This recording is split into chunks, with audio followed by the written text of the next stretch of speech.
दोस्तों नमस्कार। बड़ी देर कर दी हुजूर आते आते।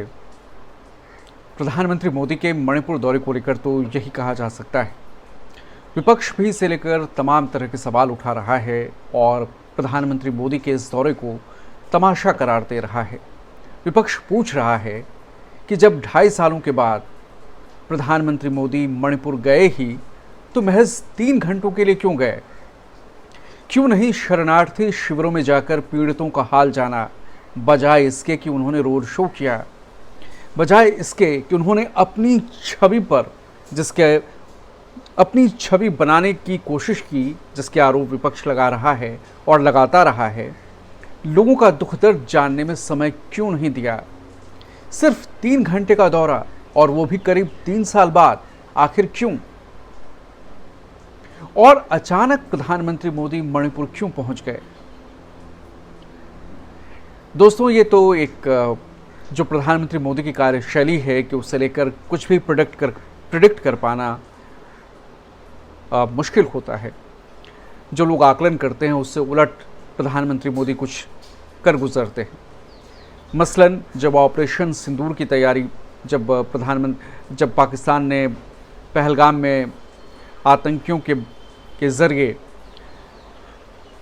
निहत्थे निर्दोष भारतीयों का कत्ल करवाया, तो प्रधानमंत्री मोदी ने और उनकी कैबिनेट ने उस वक्त देश में जातिगत जनगणना कराने की घोषणा कर दी थी, जिसकी मांग लंबे अरसे से विपक्ष कर रहा था, राहुल गांधी कर रहे थे। उस वक्त सबके जहन में ये ख्याल था कि कब भारत कार्रवाई करेगा, जवाबी कार्रवाई कैसे होगी। तो उस वक्त जातिगत जनगणना कराने की घोषणा की गई थी। इस वक्त जब वोट चोरी का मुद्दा, बिहार में एसआईआर का मुद्दा, इसे लेकर विपक्ष जोर शोर से पीएम मोदी पर और उनकी कैबिनेट पर, उनकी सरकार पर आक्रामक है, बीजेपी पर आक्रामक है, हमले कर रहा है, तो वोट चोरी के मुद्दे के बीच प्रधानमंत्री मोदी मणिपुर पहुंच गए, मणिपुर के लोगों के जख्मों पर मरहम लगाने। लेकिन क्या प्रधानमंत्री मोदी का यह दौरा वाकई मणिपुर के लोगों के जख्मों पर मरहम लगाने में, उनका दुख दर्द कम कर पाने में कामयाब होगा? राहुल गांधी ने तो बहुत पहले मणिपुर में हिंसा के बाद वहां का दौरा किया था, पीड़ितों से मिले थे। लेकिन विपक्ष की जो मांग थी कि प्रधानमंत्री वहां का दौरा करें, वहां के लोगों के दुख दर्द को जानें, उनसे मिले, उन्हें भरोसा दें, उनके घावों पर मरहम लगाएं, उनकी बातों को सुनें, और जो बीजेपी की डबल इंजन की सरकार और डबल विकास के जो दावे बीजेपी कर रही है, उसकी असलियत विपक्ष ने देश के सामने रखी। लेकिन प्रधानमंत्री मोदी चुप रहे। प्रधानमंत्री मोदी जो मनमोहन सिंह को मौनी बाबा कहते थे या मौन मोहन कह के उन पर तंज किया करते थे, मणिपुर के मुद्दे पर पीएम मोदी चुप रहे, खामोश रहे। संसद में विपक्ष ने पीएम मोदी से मणिपुर पर बयान की मांग की, प्रधानमंत्री बोले, लेकिन अपने भाषण के आखिर में, और वो भी तब जब विपक्षी सांसदों ने लोकसभा में सदन की कार्रवाई का बायकॉट कर दिया, तब प्रधानमंत्री बोले और मणिपुर पर बोले और कांग्रेस को घेरा, जो अक्सर वो करते रहे। इस बार भी प्रधानमंत्री मोदी जब मणिपुर गए तो कांग्रेस कह रही है कि 864 दिनों तक मणिपुर जला, मणिपुर में बीजेपी की सरकार थी, वहां के मुख्यमंत्री का इस्तीफा नहीं लिया गया, हिंसा होती रही, 260 लोगों की हत्याएं हुई, 1500 लोग घायल हुए और करीब 70,000 लोग विस्थापित हुए। नगा और कुकी और मैतेई समुदाय के बीच की ये जो झड़प है, उसने गहरी दरार मणिपुर के लोगों के बीच पैदा कर दी है। एक तरह से राज्य में, देश के भीतर ही एक खेमेबंदी हो गई है।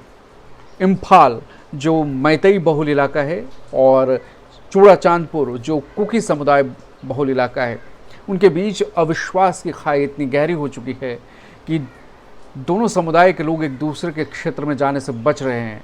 किसी भी बात पर हिंसा हो रही है, महिलाओं पर अत्याचार हो रहे हैं, घर जलाए जा रहे हैं, लोगों को मारा जा रहा है। एक सीमा, एक तरह से सीमा में बट गए हैं दोनों समुदाय के लोग। निगरानी की जा रही है, लोगों की जांच की जा रही है जब लोग इस क्षेत्र से उस क्षेत्र जाते हैं। मैतेई समुदाय जहाँ पे बड़ी आबादी में है, वहाँ कुकी समुदाय के लोगों का घुसना नामुमकिन है। कुकी समुदाय जहाँ है वहाँ मैतेई समुदाय के लोग नहीं जा सकते। और मणिपुर का ये हिंसक झड़पों का इतिहास रहा है, इसलिए विपक्ष की मांग थी कि पीएम मोदी वहाँ जाएं, लेकिन पीएम मोदी ने अपना वक्त चुना। और बीजेपी के नेता कह रहे हैं, बीजेपी कह रही है कि पीएम मोदी ने अपना वक्त चुना, ऐसा वक्त जब बीजेपी के मुख्यमंत्री इस्तीफा दे चुके हैं, वो भी लंबे अरसे बाद दिया, उन्होंने तत्काल इस्तीफा नहीं दिया। अब राष्ट्रपति शासन वहाँ लगा हुआ है और धीरे धीरे वहाँ हिंसा की आग कम हो रही है, स्थितियों में सुधार हो रहा है। और जब स्थितियाँ लगभग अब पटरी पर लौटती दिख रही हैं, तब पीएम मोदी ने मणिपुर का दौरा किया। 8,500 करोड़ की सौगात मणिपुर को दी, जिसमें से चुराचांदपुर में उन्होंने करीब 7,500 करोड़ की सौगात चुराचांदपुर से उसकी घोषणा की और इम्फाल से 1,200 करोड़ के आसपास की घोषणा की।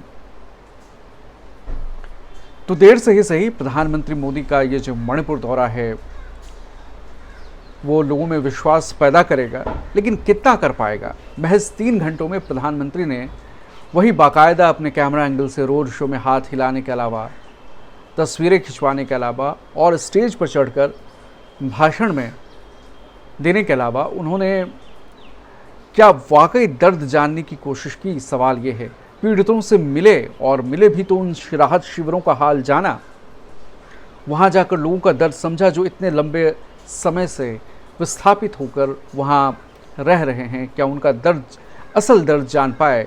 क्या वाकई में पीड़ितों पर मरहम लगा पाए मोदी जी? क्या मणिपुर जाने का मोदी जी का मकसद पूरा हुआ या सिर्फ ये एक दौरा था? क्योंकि जब से हिंसा हुई है तब से मोदी जी पूरी दुनिया घूम चुके हैं, ऐसे ऐसे देशों में घूम चुके हैं कि क्या बताएं, लेकिन अपने ही देश में मणिपुर जाने की वो हिम्मत नहीं जुटा पाए, या यूं कही कि उनकी प्रायोरिटी में नहीं थी, या पीएम मोदी मणिपुर को जलते देखकर उससे दूरी बना लेना चाहते थे।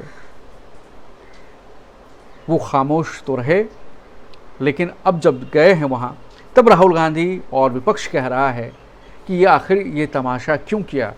गए भी तो सिर्फ ये गए ही तो अच्छे से जाते, रुकते, थोड़ा वक्त देते। लेकिन प्रधानमंत्री मोदी सिर्फ मणिपुर नहीं गए, वो मिज़ोरम भी गए और आज असम का भी दौरा किया है। और उनकी रैलियों में आज जो बातें हैं वो वही पॉलिटिकल बातें ही कह रहे हैं। असम में वो आज उन्होंने कह दिया कि मैं तो शिव का भक्त हूँ, मुझे जो गालियाँ दी जाती हैं उसे जहर समझ के पी जाता हूँ। तो बातें मोदी जी वही लंबी लंबी कर रहे हैं, वैसी ही बातें जिससे उन्हें सिंपैथी मिले, वो राजनीतिक बयानबाजियाँ हैं। असल जो दर्द है जनता का, जो मणिपुर के लोगों ने जो महसूस किया है, उस पर कितना मरहम लगा पाए, ये असल सवाल है। और इस सवाल का जवाब मोदी जी को खुद पता होगा, कि मोदी जी खुद समझे कि उन्होंने वाकई कितना दुख दर्द जनता का बांटा है। हालांकि मन से उन्होंने ये ज़रूर कहा है कि मणिपुर के लोगों से वो ये भरोसा दिलाया है कि मणिपुर के लोगों के वो साथ खड़े हैं। तो दोस्तों, आज के इस वीडियो में इतना ही। अगर आपको हमारा वीडियो पसंद आया हो तो उसे लाइक करें, शेयर करें, सब्सक्राइब करें और अपनी राय कमेंट में ज़रूर लिखें। धन्यवाद बहुत बहुत।